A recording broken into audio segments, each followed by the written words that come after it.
Pemirsa, Anda kembali di Ayu Sore. Penerima salinan ijazah Jokowi, Bonoto Silalahi telah menerima salinan resmi fotokopi ijazah Jokowi Widodo tahun 2012 dari Komisi Pemilihan Umum DKI Jakarta. Permintaan penyerahan salinan ijazah Jokowi Widodo telah dikabulkan oleh Komisi Informasi Pusat atau KIP dan menyatakan dokumen tersebut sifatnya terbuka. Inilah salinan resmi fotokopi ijazah Jokowi saat mencalonkan diri menjadi Gubernur DKI Jakarta. Sebelumnya, Komisi Pemilihan Umum Pusat sudah memberikan salinan ijazah Jokowi Widodo tahun 2014 dan 2019 yang digunakan untuk mencalonkan diri menjadi Presiden Republik Indonesia. Nantinya KPU Solo juga diminta untuk menyerahkan salinan ijazah Jokowi Widodo saat mencalonkan diri sebagai Wali Kota Solo. Setelah terkumpul, nantinya Bonoto Silalahi akan kembali menguji keaslian dan kecocokan dari salinan ijazah tersebut. Oke, udah Pak? Udah bisa? Oke. 2005. Dan ini adalah yang dikasih adalah ijazah Bapak Gubernur tahun 2012, yang kebetulan adalah Bapak Jokowi 2005. Dan ini adalah yang dikasih adalah ijazah Bapak Gubernur tahun 2012, yang kebetulan adalah Bapak Joko Widodo, ya, ini yang ini. Jadi dengan begitu yang spesimen untuk Jakarta sudah lengkap. Memang di sini konsisten, ya, satu yang konsisten yaitu tidak ada tanggalnya, tidak tanggalnya. Jadi dari hasil penelitian para netizen, nah, saya juga dapat info bahwa ini melanggar undang-undang administrasi. Undang-Undang Nomor 30 Tahun 2014 tentang administrasi pemerintahan. Di situ disebut pasal 73 ayat 2 huruf B bahwa legalisasi itu harus pengesahan itu harus memiliki tanggal. Nanti bisa di-set sendiri. Saya tidak mau sampai kerana laporkan, tapi tentunya nanti UGM saya minta pertanggungjawaban ini untuk menjawab ini secara resmi, mengapa mereka memilih tidak melaksanakan perintah undang-undang administrasi pemerintahan yang merupakan pelaksanaan dari Undang-Undang Dasar 1945. Nah, ini nanti juga akan kita kebetulan saya juga lagi bersurat ke KPU tentang yang dua ini. Saya menunggu jawaban mereka. KPU Pusat RI, tolong dikasih jawabannya supaya publik tercerahkan ada apa ini sebenarnya. Sebelumnya, Komisi Pemilihan Umum serahkan salinan ijazah Jokowi kepada Bonoto Silalahi. Dokumen salinan ijazah Jokowi Widodo dibuka sesuai putusan Komisi Informasi Pusat. Salinan ijazah tersebut digenggam oleh Bonoto dan diperlihatkan pada awak media yang hadir di kantor KPU Pusat. Dokumen yang diperlihatkan merupakan salinan legalisir yang didapatkan dari KPU, di mana sebelumnya terdapat perbedaan dalam bentuk salinan yang dinilai tidak lengkap. 9 item yang sebelumnya ditutup pun kini bisa dilihat dan diakses oleh masyarakat luas.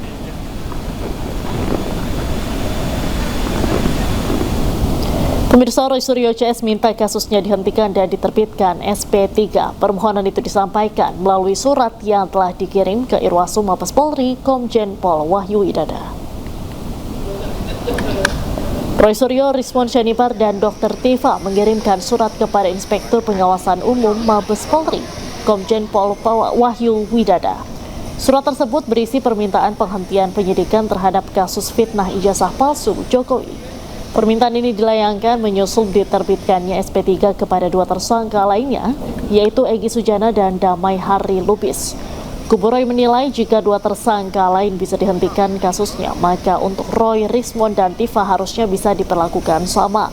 Selain itu, permohonan penghentian kasus Roy Suryo CS juga didasari oleh keterangan ahli yang dihadirkan, yaitu mantan Wakapolri Ugroseno. Ini adalah press conference kita yang penting, karena kita mengajukan sebuah surat yang penting, yaitu harusnya kasus ini dihentikan penyidikannya karena dari awal sudah melanggar undang-undang, melanggar peraturan. Jadi undang-undang dan peraturan di bawah undang-undang. Jadi baru saja rekan kami yang dipimpin oleh Saudara Al-Katiri itu menyampaikan surat ke Irwasum ya di Mabes Polri sana, tapi press conference-nya tetap di sini. Dan ini suratnya sudah ada tanda terimanya, ya. Jadi suratnya sudah diterima dan nanti saya akan bacakan sekilas isi suratnya apa. Dan nanti rekan Alkatiri akan menyampaikan tambahan, kemudian rekan-rekan yang lainnya ada juga Fadli Nasution, ada Ramdansa, ada Pak Joni Silalahi, dan ada dua prinsipal kita yang mungkin akan menambahkan hal-hal lain atau memperkuat ini. Ada Rismon Sianipar di sebelah kanan saya dan sebelah kiri saya Roy Suryo. Nah, ini ya kenapa kami percepat? Karena kami mendapatkan ilham dari dua ahli kami kemarin, Profesor Din Samsudin dan Komjen Pol Purnawiran Ugroseno. Lantas apakah permohonan SP3 Roy Suryo CS akan dikabulkan? Untuk membahasnya sudah bergabung bersama kami kuasa hukum Roy Suryo CS Ramdan Syah dan penasihat ahli Kapolri Arianto Sutadi. Selamat sore Bapak-bapak. Selamat sore. Selamat sore Mbak Diandra. Baik. Sore. Saya ke Pak Ramdan terlebih dahulu. Pak Ramdan, dasarnya apa Pak meminta kasus ini dihentikan? Pertama tadi rekan Refli Harun menyatakan kita dapat pandangan dari Wakapolri sebelumnya Pak Ugroseno, Komjen Pol, yang menyatakan bahwa untuk proses terkait dengan laporan polisi yang kemudian disampaikan oleh Pak Jokowi itu kan ada berapa orang ya, kemudian klien kami Roy Suryo, Rismon dan Dr. Tifa juga ada di sana. Tetapi kemudian hanya dua yang dinyatakan SP3, Pak Isjana dan Pak Damai Lubis. Tentu saja beliau berpendapat bahwa ini kan satu laporan terhadap beberapa orang, sehingga ketika dua nama tadi diberikan SP3, maka otomatis yang lainnya pun akan gugur atau mendapatkan SP3. Itu yang pertama. Yang kedua, kami sebenarnya mau menyampaikan dalam laporan pada Irwasum bahwa tiga klien kami atau prinsipal ini itu sebenarnya pada saat pemeriksaan diminta pengaduan masyarakat oleh TPUA waktu tanggal 15 April seingat saya untuk menjadi saksi di UGM, di mana kemudian diterima di UGM, Roy Suryo, Rismon dan Dr. Tifa di sana kan dalam proses sebagai saksi, kemudian dihadirkan untuk di Barreskrim, tetapi kemudian justru ketiganya kemudian dilaporkan oleh Pak Jokowi dan lainnya sebagai kemudian bukan lagi sebagai saksi tapi sebagai katakanlah tersangka. Jadi di situ ada Undang-Undang Perlindungan Saksi dan Korban, yaitu Undang-Undang 31 tahun 2014, revisi terhadap Undang-Undang Nomor 13 2006 yang kemudian menyatakan saksi itu selama kemudian dipanggil patut dan kemudian bersedia untuk memberikan keterangan dan seterusnya secara benar ya, tidak kemudian pembohongan ya tidak dapat dikriminalkan. Itu poin yang kedua. Poin ketiga tentu saja boleh pasal 79 Undang-Undang KUHP 20 2025 yang kemudian menyatakan tentang restoratif justice, di mana restoratif justice itu harus kemudian kedua belah pihak hadir dan kemudian diselesaikan kedua belah pihak dan kemudian ya setelah itu ya dinyatakan restoratif justice dua-duanya ada pertemuan yang kemudian membatalkan suatu. Baik Pak Ramdan, kita beralih ke Pak Arianto. Pak Arianto, memangnya bisa SP3 itu diajukan oleh tersangka? Nah, bagaimana Mbak? Bagaimana? Apa bisa SP3 ini diminta atau diajukan oleh tersangka? Ya kalau saya nggak ngerti ya, permohonan SP3 itu saya baru dapat dari kasus ini. Karena biasanya kalau kasus yang lalu-lalu itu ya, yang namanya SP3 itu adalah tidak ada permintaan, tapi keputusan dari yang dilakukan oleh penyidik berdasarkan daripada pengumpulan data atau saksi, alat bukti dan sebagainya. Apabila itu tidak cukup alat bukti, maka dia akan menghentikan penyidikan itu, atau karena selama dalam penyidikan itu tersangkanya meninggal, atau setelah dicek sana sini ternyata itu bukan pidana. Kira-kira itu syarat-syarat penghentian penyidikan kalau untuk menurut KUHP yang lama gitu. Nah, tapi kalau untuk KUHP yang baru itu kemarin kan ada penghentian itu di samping apa yang alat bukti kurang cukup dan sebagainya itu ada itu, yaitu ada RJ itu menurut KUHP yang baru. Nah kemarin kan itu kan yang dihentikan itu si Egi sama 2 itu kan itu karena ada RJ dihentikan, berarti dia pakai KUHP yang baru kan gitu. Nah kalau itu dihentikan kemudian ini kan apa dari rombongannya Pak Roy minta itu gitu hentikan juga kan gitu ya. Ini baru kali ini terjadi. Jadi kalau ditanya apakah itu boleh apa tidak, ya tidak ada yang larang untuk itu. Cuman nanti untuk penentuan apakah itu dikabulkan apa tidak, itulah yang jadi masalah. Nanti pasti Irwasum yang akan mendapatkan surat itu, permohonan itu, dia akan memanggil apa itu bahwa penyidik itu, karena yang namanya Irwasum itu hanya melihat pada prosedur yang dilakukan oleh bawahan itu menyimpang apa tidak. Tetapi untuk prosedur penghentian penyidikan itu biasanya tergantung daripada keputusan penyidik itu, karena penyidik itu independen, nggak bisa dicampuri oleh atasan yang berwenang untuk itu. Kalau atasan yang berwenang itu seperti Wasidik, kemudian Irwasum, Propam itu hanya mengawasi apakah penyidik itu sudah sesuai dengan aturan apa tidak. Tapi kalau untuk unsur-unsurnya itu yang menentukan adalah penyidik, dan penyidik pasti nanti akan koordinasi dengan jaksa. Kurang lebih gitu duduk persoalannya, Bu. Berarti walaupun melaporkan ke Irwasum ini belum tentu juga akan dihentikan ya Pak ya? Nah, yang jelas pasti akan ditindaklanjuti oleh Irwasum. Cuman bisa dihentikan apa tidak itu nanti ya tergantung lagi kepada penyidik.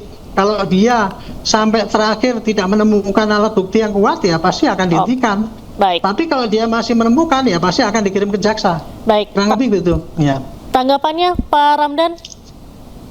Ya, pertama saya mencoba membuka yang namanya Peraturan Kapolri nomor 12 tahun 2009 terkait dengan pengawasan dan pengendalian tindak pidana di ruang lingkup kepolisian. Di situ di pasal 117 menyatakan bahwa benar kata Pak Arianto tadi, kalau orang meninggal kemudian kurang bukti, tapi juga ada terkait dengan demi hukum dan pengaduan dicabut bagi delik aduan.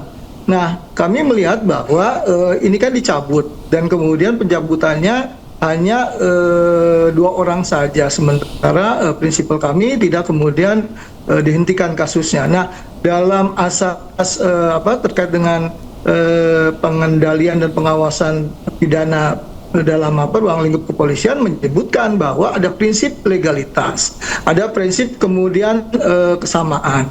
Nah ini yang ternyata tidak muncul, padahal ini adalah bagian dari peraturan Kapolri yang kemudian mengikat pada para penyidik. Yang kedua, dalam restoratif justice tadi disebutkan Pak Rianto terkait dengan pasal yang tadi 79 ayat 4 misalkan, terkait dengan restoratif justice kan ada syaratnya, misalkan para pihak itu sama-sama menyatakan perjanjian untuk kemudian sepakat untuk tidak melakukan katakan ada yang satu menerima ganti rugi atau kemudian yang kedua minta maaf dan seterusnya. Artinya pasal 79 itu berlaku juga sama, tidak kemudian pada 2 orang tapi pada semua pihak yang dilaporkan. Nah ini menurut saya yang kami laporkan pada Irwasum, yang kemudian perkara kami di Polda Metro Jaya ini bisa kemudian dijadikan atensi dan diperlakukan sama berdasarkan asas legalitas dan kesamaan tadi. Baik, kita ke Pak Arianto. Pak Arianto, apakah sama ini kasusnya Roy Suryo dengan Egy Sujana yang sudah dihentikan? Nah, itu kalau saya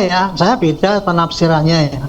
Bagi saya yang namanya restorasi justice itu adalah suatu pola penyelesaian pidana yang berujung kepada mencari perdamaian. Jadi semangat penyelesaian daripada pidana yang ditempuh melalui restorasi justice itu adalah bukan untuk memenjarakan seseorang, membalas dendam, tetapi adalah pemulihan kembali apa yang terjadi itu seperti sebelum terjadi.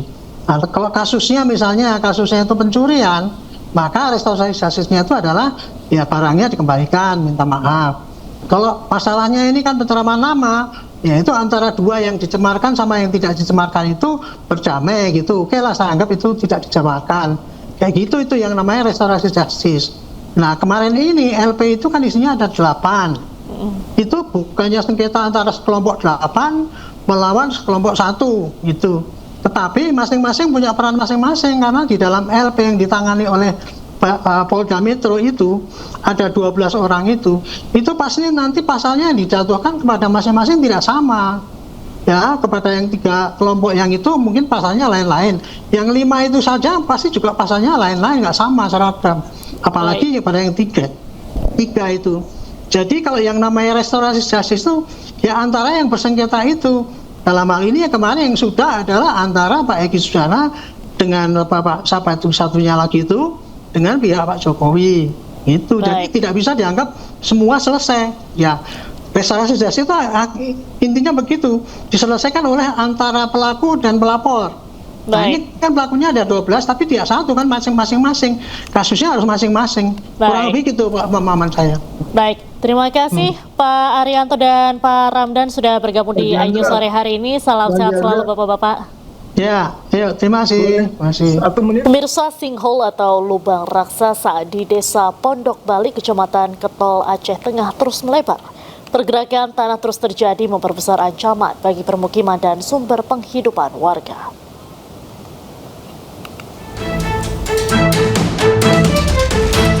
Lubang raksasa di Pondok Bali, Kecamatan Ketol, Aceh Tengah semakin meluas.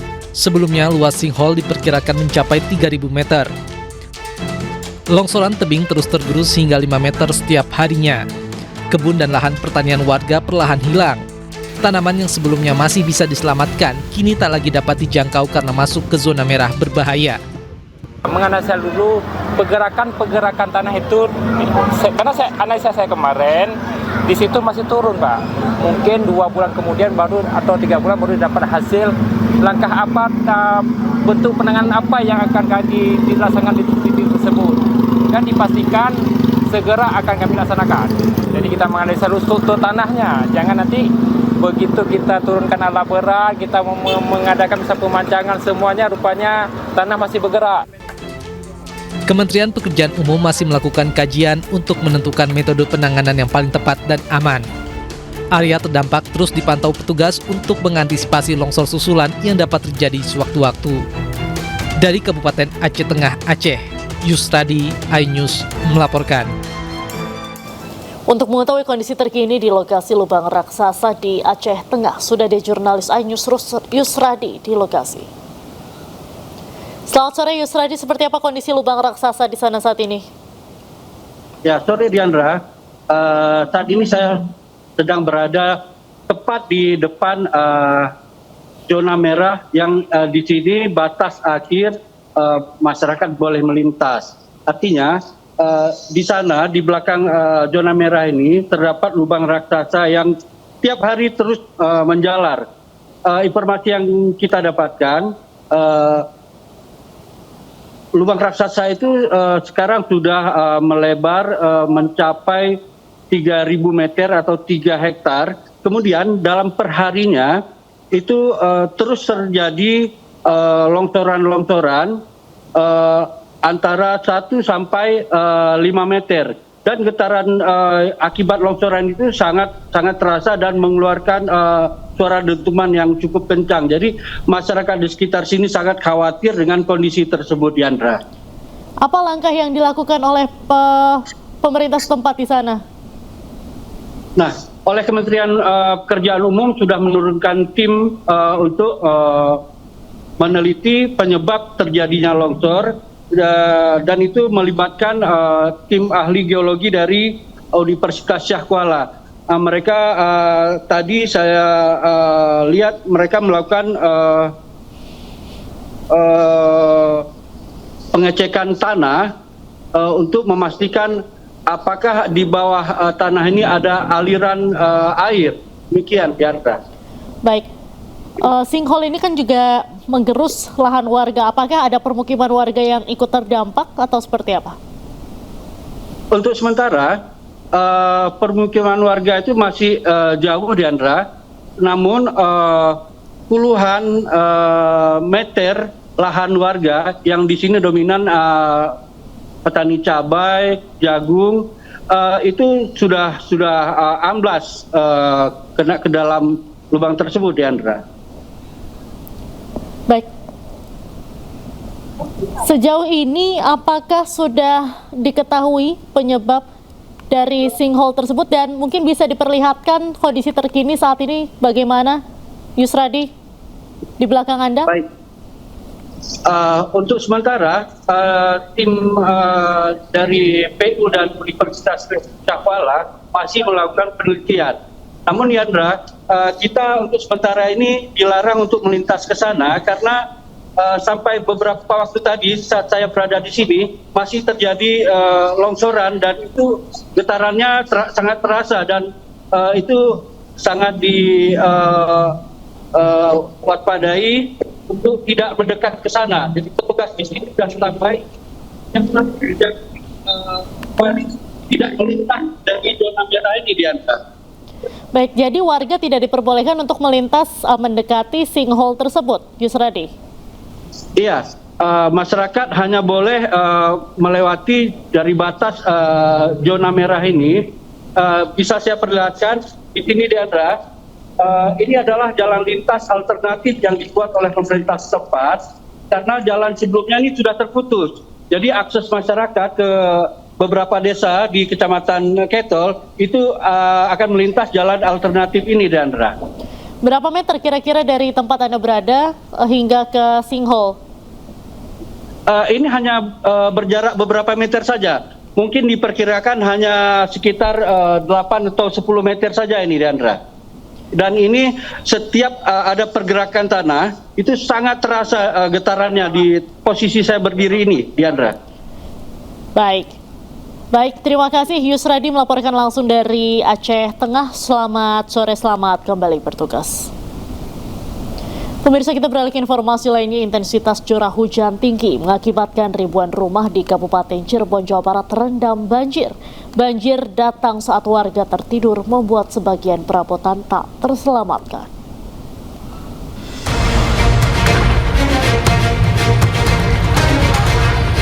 Intensitas curah hujan tinggi mengakibatkan ribuan rumah di 6 kecamatan di Kabupaten Cirebon terendam banjir. 6 kecamatan yang terdampak yakni Kecamatan Pangenan, Astana Japura, Lemah Abang, Gunung Jati, Walet, dan Kecamatan Pleret. Permukiman penduduk yang berada tak jauh dari Sungai Singaraja terendam banjir hingga ketinggian 1 meter. Kondisi diperparah setelah sungai meluap. Air datang saat warga tertidur pulas membuat sebagian perabotan tak dapat diselamatkan. Warga pun hanya bisa pasrah dengan kondisi banjir menahun. Curah hujan di sini semalam tinggi apa gimana, Bu? Iya, nggak terang-terang semalam. Dari jam berapa, Bu? Dari asar. Dari sore sampai malam itu, Sampai Bu? malam. Nggak turun-turun. Pas air masuk jam? 12. Jam 12 malam. Pada saat itu lagi ngapain, Bu? Lagi istirahat? Tidur, kasur aja kerendam. Oh, nggak tahu apa gimana? Nggak tahu, Mas. Nggak tahu mau itunya besar banjirnya. Barang bangun, aduh kasurnya terendam.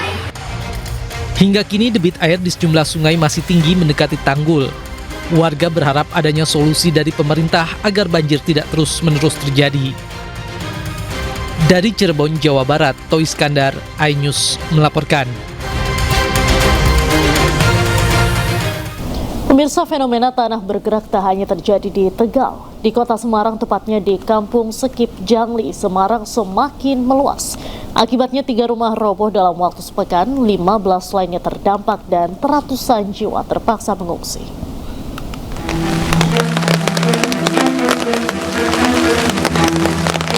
Fenomena tanah bergerak di Kampung Sekip Jangli, Tembalang, Semarang semakin parah dan meluas berdasarkan keterangan Ketua RT.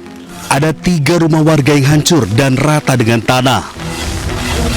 Peristiwa tanah bergerak terjadi perlahan-lahan membuat tanah permukiman semakin bergelombang. Sejumlah retakan tanah terjadi di beberapa titik dan membuat permukiman warga menjadi tidak sejajar atau miring. Hingga 3 bangunan rumah huni roboh hingga ambles. Kontur tanah yang dulu landai kini berubah menjadi patahan terbuka. Bahkan sejumlah rumah warga dalam kondisi mengkhawatirkan lantaran bangunan tidak permanen berbahan kayu sehingga rentan terhadap pergerakan tanah. Terdapat 15 rumah yang terdampak langsung tanah bergerak dan 65 kepala keluarga dari 315 jiwa sebagian diungsikan ke tempat yang lebih aman. jelas khawatir untuk sekarang ini. Berapa kakak Pak? Cuma kita takutkan kalau pas malam hujan. Terus berjaga gitu Iya, jadi setiap malam kita jaga pos yang ada di musola. Terus itu total ada berapa kakak Pak? Untuk yang terdampak ini ada 15 kakak. Terus yang secara keseluruhan? Kalau secara keseluruhan sekitar ada 42 kakak. Tak hanya rumah warga, kerusakan juga menjalar ke infrastruktur desa. Satu titik jalan di jalur menurun yang dulunya menjadi akses utama warga dari Jangli menuju kawasan Undip kini patah dan ambles. Dari Semarang, Jawa Tengah, Ander Aprianto, iNews melaporkan. Untuk mengetahui kondisi terkini di lokasi tanah bergerak di Semarang, Jawa Tengah, sudah ada jurnalis iNews Andre Aprianto di lokasi.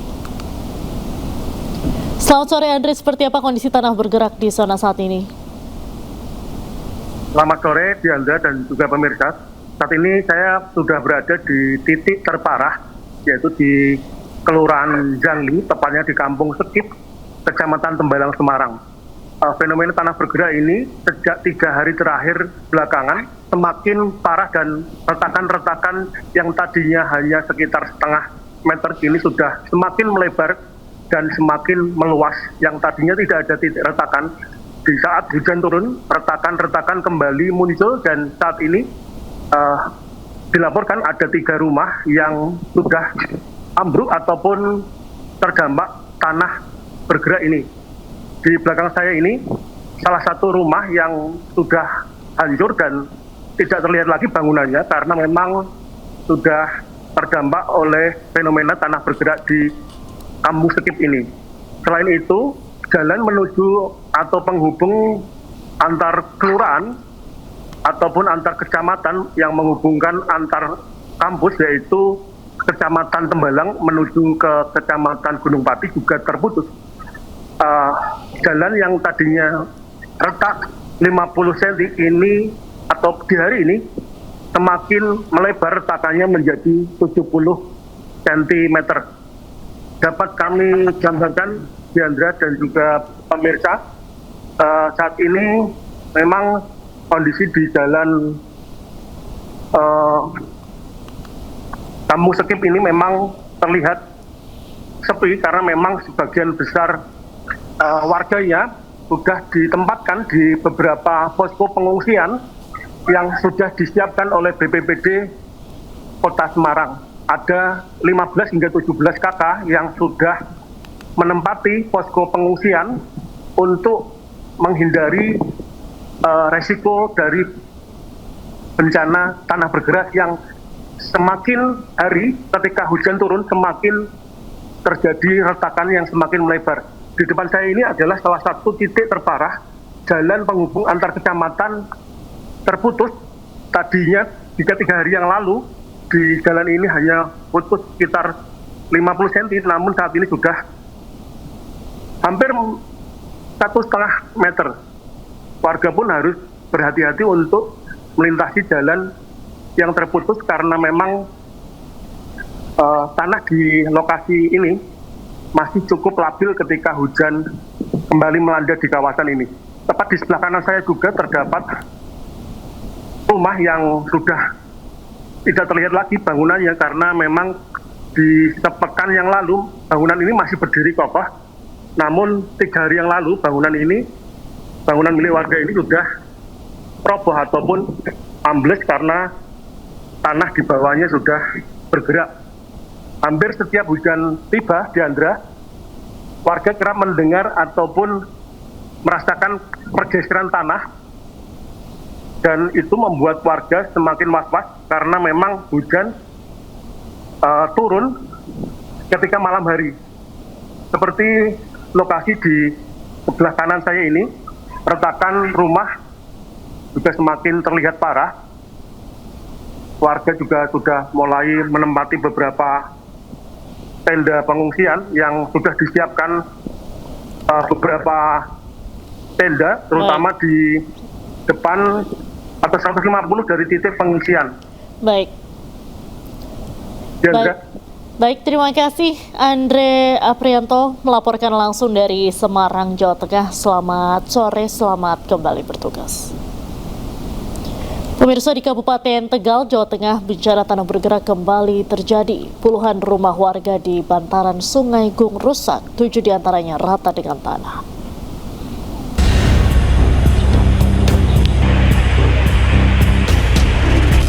Puluhan rumah di bantaran Sungai Gung, Desa Kajen, Kabupaten Tegal rusak parah akibat bencana tanah bergerak.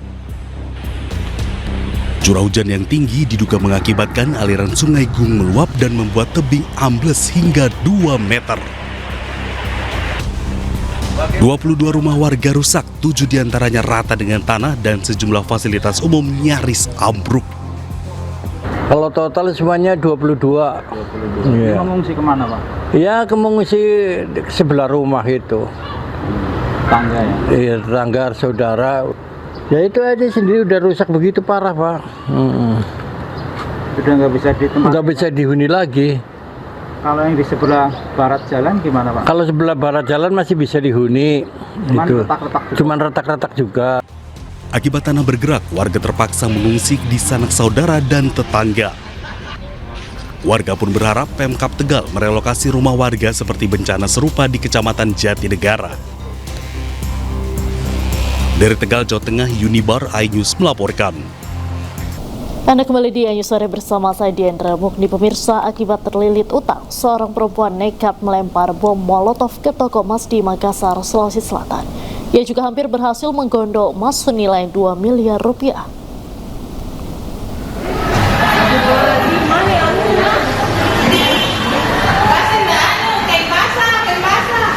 Aksi nekat seorang perempuan menggegerkan kawasan pertokoan emas di Jalan Somba Opu, Makassar, Sulawesi Selatan. Perempuan berinisial S diduga melempar bom molotov ke dalam toko emas logam mulia. Bom molotov yang digunakan pelaku terbuat dari botol air mineral yang diisi bahan bakar minyak, kemudian dibakar dan dilempar ke arah etalase toko.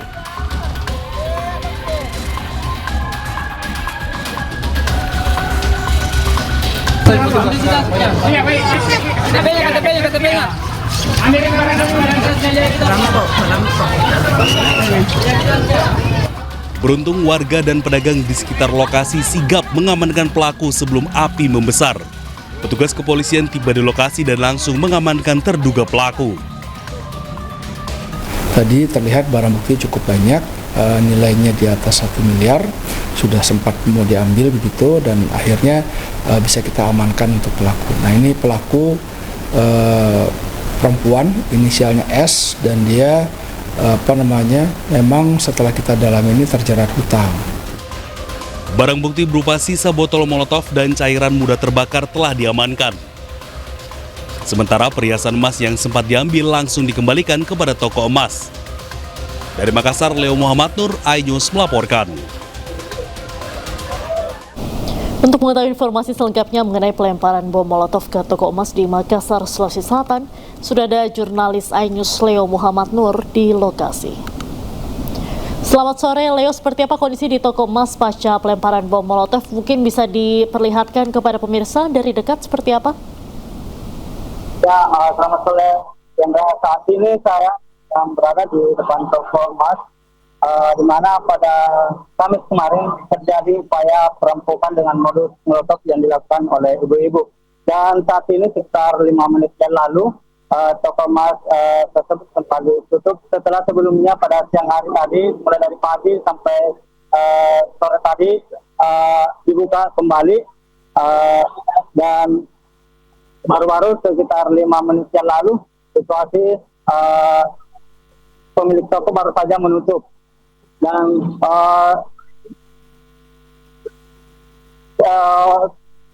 pada siang hari tadi telah dilakukan, telah dibuka dan sempat ada penjagaan dari aparat kepolisian.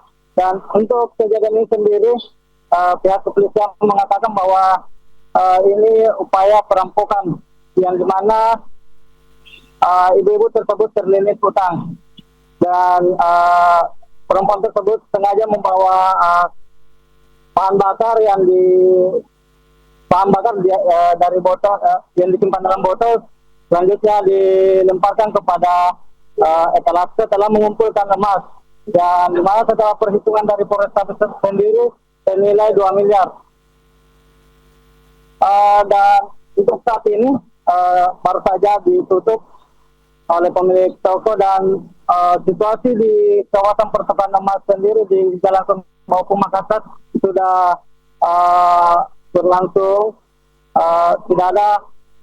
tidak ada perubahan seperti biasa yang tiap harinya, dan situasi tetap jual beli emas tetap berlangsung.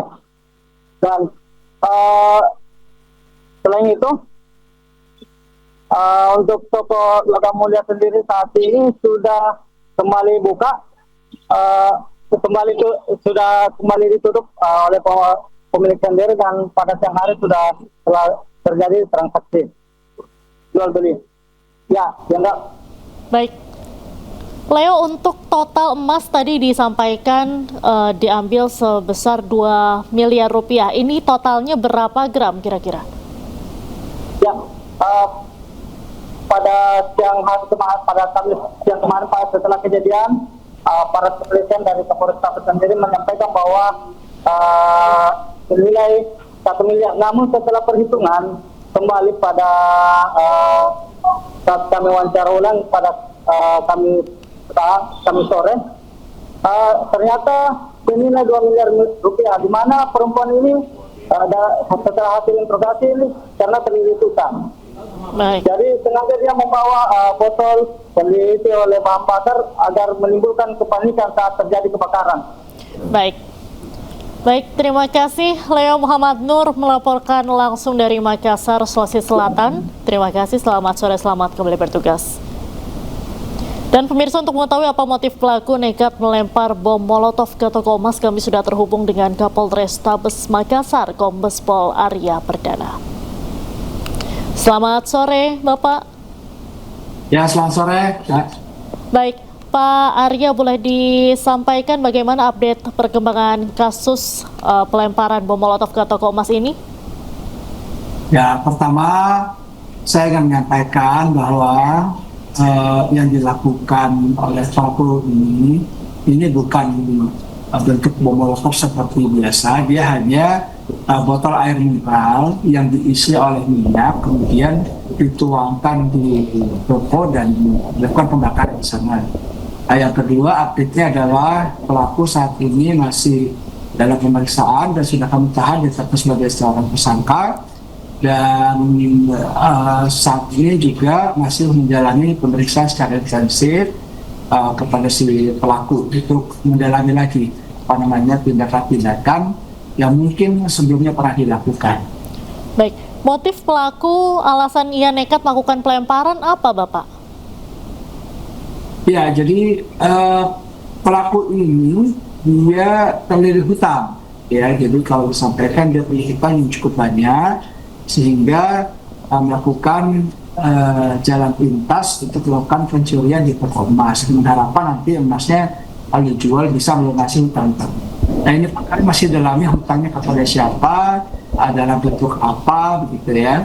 Ini masih kami dalami karena sampai saat ini memang kami belum menemui pihak-pihak yang disebutkan dihutangi oleh yang bersangkutan.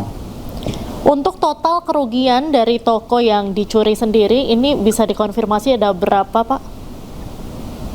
Ya, kemarin kami melihat ada beberapa barang bukti yang sudah difoto, jumlahnya 1 miliar lebih, ya, dan rupanya sudah sempat dituliskan bondnya begitu. Ya, ketika mau difoto lalu dibawa kabur ya sama pelaku. Itu kerugian yang saat ini gitu.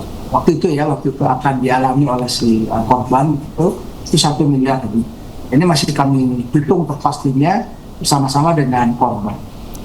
Baik, dari 2 miliar itu total mungkin perkiraan ada berapa gram, Pak? 500 gram lebih ya, 500 gram lebih. 500 gram lebih. Itu kan dalam bentuk perhiasan-perhiasan yang sudah jadi. Baik. Lalu plastik dari plastik dan memang sudah ada angka-angkanya, ada yang 80 gram, ada yang 90, ada yang 60 gram. Jadi ini memang plastik-plastik itu dikumpulkan dalam satu wadah, kemudian dibawa kabur rencana sama si pelaku. Ya baik, berarti ini 500 gram terdiri dari sejumlah perhiasan dikumpulkan begitu ya Pak ya? 500 gram lebih ya, tapi Oke. 500 gram lebih. Kemudian untuk pelaku saat ini ditahan di mana dan apakah ada kemungkinan pelaku lainnya Pak? Ya, untuk saat ini pelaku ditahan di Polrestabes Makassar, di tahanan khusus perempuan, dan tentu kami masih mendalami adanya pelaku lain. Karena kan memang kemungkinan agak sulit ya kalau membawa barang sebanyak itu sendirian. Nah ini kami masih dalami apakah ada pelaku lain yang terlibat pada kejadian tersebut. Baik, terima kasih Kapolrestabes Makassar, Kombes Pol Arya Perdana sudah bergabung di Anyusari hari ini. Selamat sore, selamat kembali bertugas Bapak. Pemirsa, selain di Makassar, Sulawesi Selatan, polisi menangkap pelaku pencurian emas senilai 1,5 miliar rupiah di Kabupaten Badung, Bali. Pelaku merupakan seorang residivis 5 kasus yang sama di wilayah Denpasar.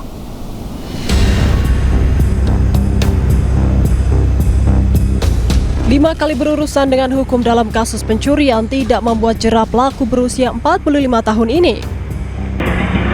Laki-laki yang kini menyandang status perempuan ini kembali ditangkap unit Reskrim Polsek Kuta. Pelaku terekam kamera CCTV di sebuah rumah di kawasan Jalan Legian Kuta pada 28 Januari lalu. Pelaku memanfaatkan kesempatan rumah dalam keadaan kosong untuk mengambil perhiasan emas senilai 1,5 miliar rupiah. Usai menerima laporan, petugas berhasil menangkap pelaku di tempat kosnya di Badung, Bali. Kepada petugas, pelaku mengaku mencuri untuk memenuhi kebutuhan hidup. Itu kami melakukan penyelidikan langsung dengan cepat, tidak lama, dalam kurun waktu 3 jam, pukul 16 atau pukul 4 sore, kami langsung melakukan penangkapan terhadap tersangka, yaitu di kosnya di Jalan Campuhan 1 atau di kawasan Dewi Sri. Kini tersangka kembali terancam 5 tahun penjara sesuai pasal 476 KUHP.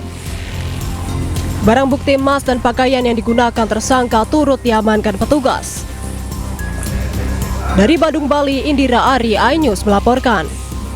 Pemirsa, polisi mendalami latar belakang dan penyusun materi stand-up mensrea Panji Pragiwaksono. Sejumlah pertanyaan terkait hal itu telah dilayangkan pada Panji saat melakukan klarifikasi Jumat lalu.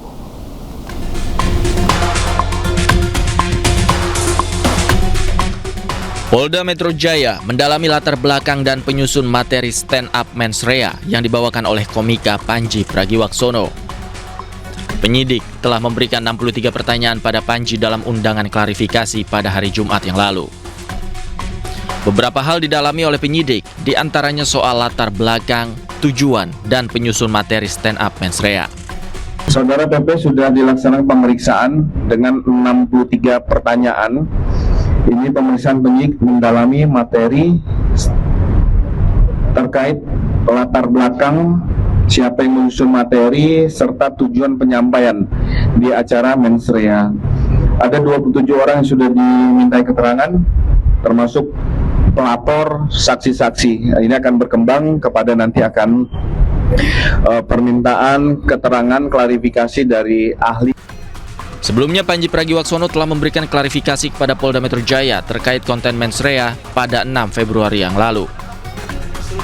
Ia menyatakan siap untuk berdialog dengan para pelapor yang melaporkan dirinya. Dari Jakarta, Tim Liputan iNews melaporkan. Sebelumnya, komika Panji Pragiwaksono telah memberikan klarifikasi terkait materi tayangan stand-up komedi mensrea di Polda Metro Jaya. Panji diperiksa terkait 5 laporan serta 1 aduan soal dugaan penghasutan di muka umum dan penistaan agama. Ada blocking mas, boleh ditutup? Maju lagi mas. Iya, di tengah aja. Komika Panji Pragiwaksono mendatangi Polda Metro Jaya untuk memberikan klarifikasi terkait materi tayangan stand-up komedi mensrea. Pemanggilan Panji terkait 5 laporan serta 1 aduan soal dugaan penghasutan di muka umum dan penistaan agama yang dinilai pelapor dapat membuat gaduh serta menimbulkan perpecahan. Termasuk dari itu dari 5 laporan polisi dan 1 pengaduan. Jadi total kita gabungkan dalam pemanggilan untuk mengingat bahwa objek yang dilaporkan juga sama dalam kegiatan di mens rea. Panji diperiksa selama hampir 8 jam dengan 63 pertanyaan dari petugas. Panji menyebut dirinya tidak merasa telah melakukan penistaan agama dalam kontennya di mens rea. Ya, saya tadi menjalani prosesnya, saya coba untuk jawab pertanyaan dari polisi sebaik mungkin. Saya ada pada posisi tidak merasa melakukan penistaan agama. Jadi prosesnya tadi jalan dengan cukup lancar, pertanyaannya terjawab dan ya kita ikutin prosesnya aja. Dalam keterangannya, penasihat hukum Panji, Haris Azhar, menyebut petugas menunjukkan potongan video Panji dalam mens rea saat pemeriksaan untuk menyelidiki terkait laporan yang diajukan kepada Panji. Ada 63 pertanyaan, lalu dipertunjukkan kepada Panji diperlihatkan video-video dari akun-akun kira-kira saya bilangnya potongan-potongan video dari akun-akun bukan Netflix terkait dengan sejumlah potongan atau yang memuat pernyataan-pernyataan Panji di dalam pertunjukan mens rea. Dalam kasus ini, petugas akan terus mendalami sejumlah hal terkait laporan terhadap Panji Pragiwaksono. Selain Panji, polisi juga telah melakukan pemeriksaan dan klarifikasi terhadap 1 orang yang merupakan pembuka acara mens rea. Dari Jakarta, tim liputan Anyus melaporkan. Komika Panji Pragiwaksono menjalani sidang adat dan budaya Toraja di Tanah Toraja, Sulawesi Selatan. Panji didenda membayar 1 ekor babi dan 5 ekor ayam dengan bulu yang berbeda. Dari kehadiran Mas Panji, dalam sidang adat Toraja, para tokoh adat, pemangku adat, serta 32 perwakilan wilayah adat sepakat sanksi yang dijatuhkan kepada Panji adalah bentuk pertanggungjawaban atas pernyataannya yang dinilai melukai nilai dan martabat budaya suku Toraja. Denda adat yang dikenakan ke Panji berupa 1 ekor babi dan 5 ekor ayam dengan bulu yang berbeda. Sanksi tersebut merupakan simbol pemulihan keseimbangan dan penghormatan terhadap adat istiadat Toraja yang telah dilanggar. Dalam sidang, Panji secara terbuka menyampaikan permohonan maaf, mengakui bahwa materi yang menyinggung tersebut muncul karena ketidaktahuannya secara mendalam terhadap budaya Toraja. Berdasarkan prosesi tadi adalah dengan tidak lagi menyakiti dan melukai dan mengganggu keharmonisan masyarakat serta alam Toraja. Jadi rasanya itu yang paling penting. Ketika pemberitaan teman-teman naik juga ke media, saya rasa masyarakat juga jadi mengerti betapa indahnya proses budaya di Toraja. Sementara tokoh adat Toraja menyebut sanksi ini merupakan upaya menjaga marwah adat Toraja. Panji telah menjelaskan bahwa semua itu dia tidak ketahui, dan oleh sebab itu kita masyarakat Toraja juga kita harus sadar dan harus mengerti apa yang dilakukan Panji, dan saatnya sekarang sudah datang berterima kasih dan minta maaf kepada kita sekali. Para tokoh adat Toraja berharap kasus ini menjadi pembelajaran bersama bahwa kebebasan tetap memiliki batas, terutama ketika menyangkut kehormatan adat dan suku di Indonesia. Dari Tanah Toraja, Sulawesi Selatan, Jufri Tonapa, iNews melaporkan. Kembali di iNews sore pemirsa, Presiden Prabowo Subianto meresmikan 1.179 SPPG serta 18 gudang ketahanan pangan. Hal ini merupakan langkah strategis untuk memperkuat kualitas sumber daya manusia dan ketahanan nasional. Presiden mengapresiasi Polri atas inisiatif mendukung program makan bergizi gratis.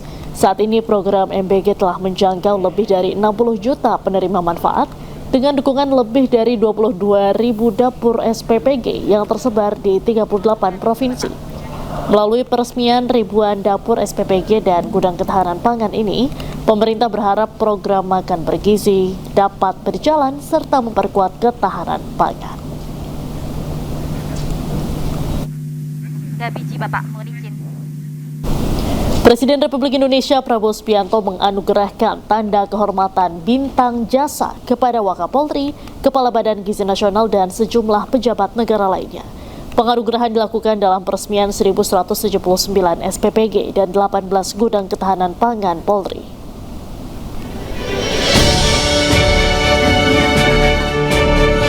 Presiden Prabowo Subianto menganugerahkan tanda kehormatan Bintang Jasa dan Satya Lencana Wirakarya kepada sejumlah pejabat. Dua diantaranya adalah Kepala Badan Gizi Nasional Dadan Hindayana dan Wakapolri Komjen Polisi Dedi Prasetyo. Penganugerahan tanda kehormatan dilakukan di sela kegiatan peresmian SPPG dan gudang ketahanan Polri. Tanda kehormatan ini diberikan sebagai bentuk penghargaan atas jasa mereka yang berdampak pada keselamatan, kesejahteraan, dan kebesaran bangsa.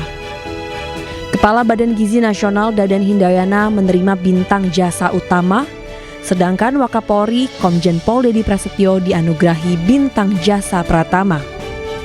Selain itu, Irwasum Polri Komjen Wahyu Widada juga menerima tanda jasa Naraya. Sejumlah Kapolda pun menerima tanda jasa, yakni Satya Lencana. Penganugerahan ini sekaligus menegaskan peran sentral institusi Polri dan lembaga terkait, termasuk BGN, dalam penguatan ketahanan pangan nasional yang menjadi fokus perhatian pemerintah.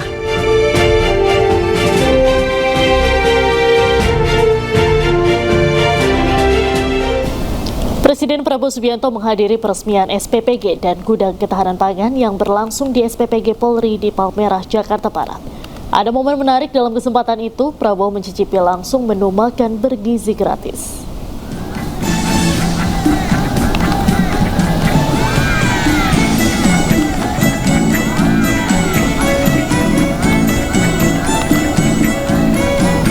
Area persiapan, kemudian ada mencuci buah sayur dan juga untuk mencuci.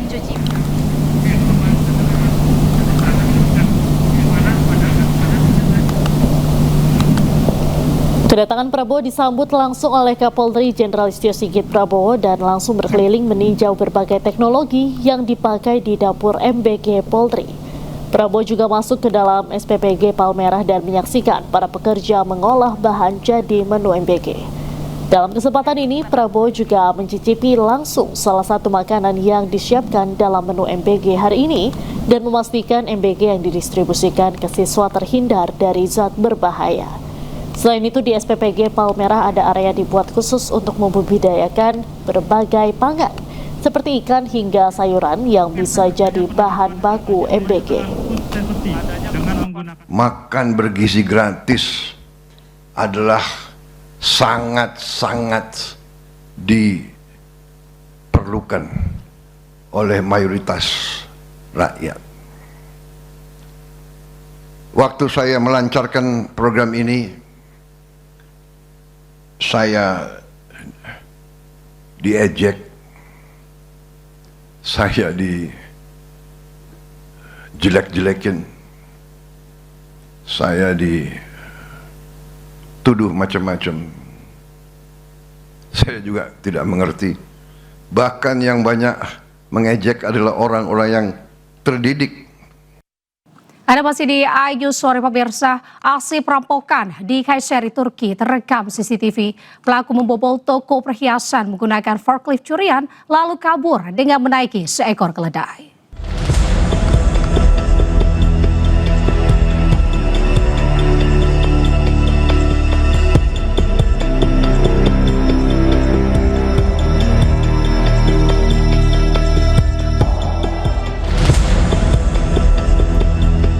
Rekaman kamera pengawas memperlihatkan pelaku membobol akses masuk toko perhiasan menggunakan forklift.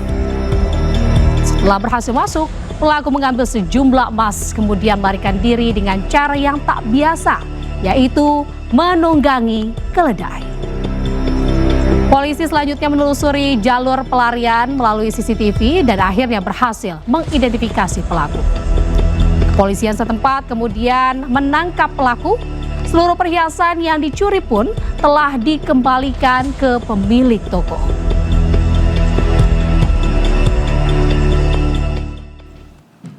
Ya pemirsa, ribuan warga Iran membakar patung yang berukuran raksasa. Aksi ini dilakukan saat peringatan 47 tahun Revolusi Islam sebagai simbol perlawanan terhadap Israel dan Amerika Serikat.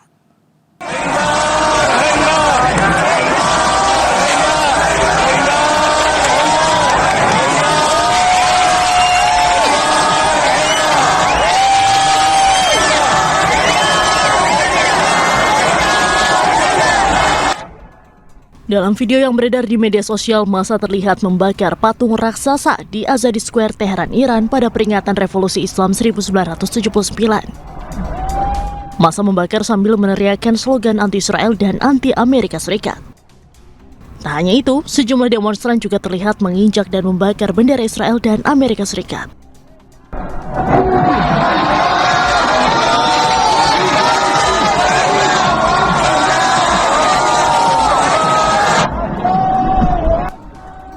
Aksi ini merupakan bagian dari perayaan tahunan yang menandai jatuhnya pemerintahan Shah Iran pada 11 Februari 1979 sekaligus berdirinya Republik Islam Iran.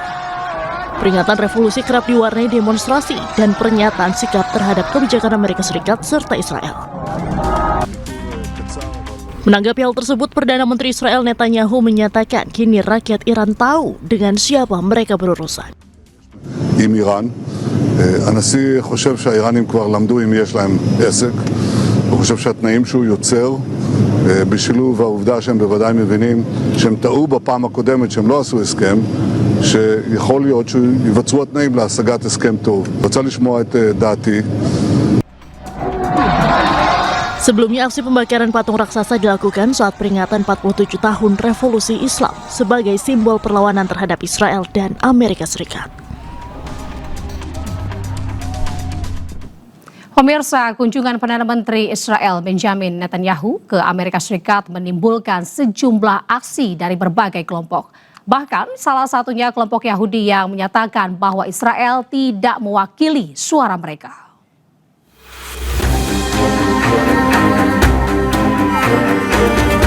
Kelompok-kelompok Yahudi anti-Zionis dan aktivis pro-Palestina menggelar protes di Washington DC, Amerika Serikat. Mereka mengecam Perdana Menteri Israel Benjamin Netanyahu dalam kunjungannya ke Amerika Serikat. Demonstran Yahudi termasuk para rabi berbaris di dekat Gedung Putih sambil memegang plakat dan spanduk anti-Zionis yang menentang perang dengan Iran. Dalam aksinya ini mereka juga menyatakan solidaritas dengan Palestina dan menegaskan bahwa Israel tidak berbicara atas nama Yahudi. Para demonstran Yahudi ini juga meminta Presiden Amerika Serikat Donald Trump untuk mengakui bahwa orang Yahudi bukanlah Zionis. Sementara itu, dengan aksi terpisah, kelompok pro-Palestina yang lebih kecil berkumpul di jalan dan meminta Israel untuk keluar dari Amerika. Aksi protes ini terjadi ketika Presiden Amerika Serikat Donald Trump dan Netanyahu mengadakan perbicaraan tertutup di Gedung Putih pada hari Rabu.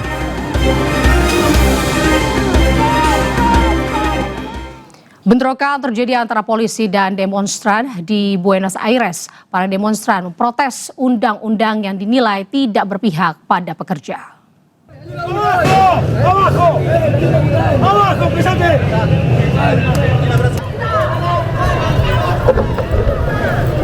Sedikitnya 11 orang ditangkap ketika serikat pekerja dan organisasi sosial berunjuk rasa menentang rancangan undang-undang reformasi perburuhan besar-besaran yang sedang dibahas di Senat. Bentrokan sengit terjadi antara polisi dan para pengunjuk rasa yang berkumpul di luar Kongres Nasional. Pasukan keamanan maju menembakkan gas air mata untuk membubarkan massa dan menahan sejumlah demonstran. Kobaran api terlihat di jalanan, sementara para demonstran dirawat karena terkena gas air mata, bahkan mengalami luka parah di bagian wajah. Undang-undang basis merupakan landasan dari rencana Presiden Javier Milei untuk melakukan deregulasi ekonomi. Undang-undang ini dinilai akan menghancurkan kemajuan sosial selama beberapa dekade. Kemarahan publik dipicu oleh beberapa perubahan radikal dalam Undang-Undang Ketenagakerjaan negara tersebut. Para kritikus sangat geram dengan perpanjangan masa percobaan pekerja dari 3 bulan menjadi 6 bulan. atau bahkan hingga 1 tahun untuk bisnis kecil yang memungkinkan perusahaan untuk memberhentikan staf tanpa kompensasi untuk jangka waktu yang lebih lama. Para kritikus mengatakan bahwa reformasi ini bukanlah modernisasi perburuhan, melainkan serangan langsung terhadap sistem pensiun, kekuatan serikat pekerja, dan perlindungan dasar bagi para pekerja. Sementara pemerintah bersikeras bahwa perubahan ini sangat penting untuk menghidupkan kembali perekonomian yang stagnan. Pemirsa, para biksu menyelesaikan perjalanan lintas negara yang telah mereka tempuh sejauh ribuan kilometer. Aksi ini mereka lakukan sebagai bentuk pesan perdamaian untuk dunia.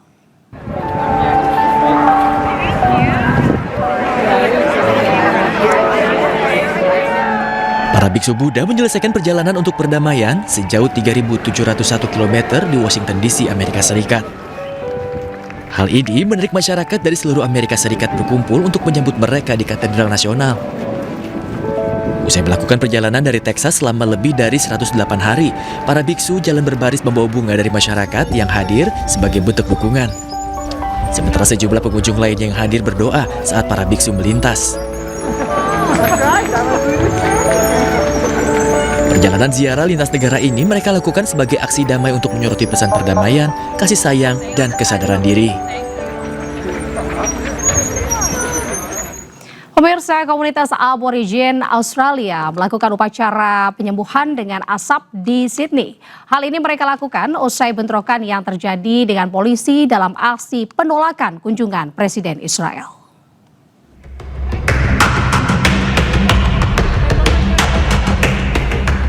Anggota komunitas Aborigin Australia berkumpul di Sydney untuk upacara penyembuhan dengan asap. Upacara ini mereka lakukan atas bentrokan yang terjadi antara polisi dan massa dalam demonstrasi menentang kunjungan Presiden Israel Isaac Herzog di awal pekan ini. Para pengunjuk rasa yang terluka, saksi mata, dan orang lain melemparkan daun pohon karet ke dalam api dan mandi dalam asap selama ritual penyembuhan. Ritual ini mereka percaya dapat menyembuhkan apa yang mereka alami saat bentrokan yang mereka nilai sebagai pengalaman yang buruk. Bahkan pemimpin Aborigin mengatakan saat kejadian polisi menangkap dia dan saudara perempuannya saat kerumunan berbalik menuju stasiun pusat. The Israeli President Isaac Herzog, and then due to that protest, police tried to incite violence against us. And then after trying to incite violence against us, they actually did incite violence against, firstly, I was one of the first people brutalized by the police. I stand here now with the bruising, factual bruisings. Sebelumnya bentrokan terjadi antara ratusan petugas anti huru-hara dengan ribuan demonstran pro-Palestina di Sydney dalam demonstrasi yang menentang kunjungan Herzog ke Australia. Kepolisian New South Wales mengatakan 27 orang ditangkap termasuk 10 orang karena diduga menyerang petugas polisi. Pemirsa, Presiden Prabowo Subianto menghadiri acara Indonesia Economic Outlook 2026. Prabowo didampingi oleh Menko Perekonomian serta pejabat sektor ekonomi lainnya. Mohon perhatian, Presiden Republik Indonesia. Presiden tiba di Wisma Danantara pada Jumat siang. Ia didampingi oleh Menko Perekonomian Erlangga Hartarto, Menteri Investasi Ruslan Ruslani, Sekretaris Kabinet Teddy Indra Wijaya, dan jajaran menteri lainnya. Presiden menyampaikan kondisi ekonomi nasional di hadapan 138 undangan yang juga pelaku ekonomi.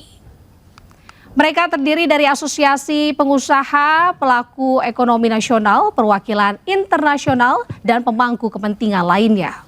Presiden menyampaikan program unggulan makan bergizi gratis telah berdampak nyata bagi masyarakat. Dan ini bisa menjadi momentum kebangkitan ekonomi nasional. Tiba di tempat. Mereka laporan ke saya, bulan Januari ini konsumsi rumah tangga meningkat. Dan mereka katakan, yang mengatakan mereka, pelaku bisnis, mereka mengatakan bahwa mereka merasakan bahwa MBG makan bergizi gratis telah mendorong peningkatan konsumsi rumah tangga ini dan mendorong pertumbuhan di desa-desa, di kecamatan-kecamatan, di lapisan yang paling bawah dari ekonomi kita. Dan dari sinilah, dari lapisan paling bawah Indonesia akan bangkit menjadi ekonomi yang dinamis. Pemirsa, Ketua Fraksi Partai Golkar MPR RI Melkias Markus Mekeng membuka Sarasehan Nasional di Nusa Tenggara Timur dan mendorong kesiapan daerah menerbitkan obligasi daerah jika regulasi disahkan. Hal ini bertujuan agar pemerintah tidak ragu dalam memanfaatkan obligasi daerah sebagai alternatif pembiayaan pembangunan.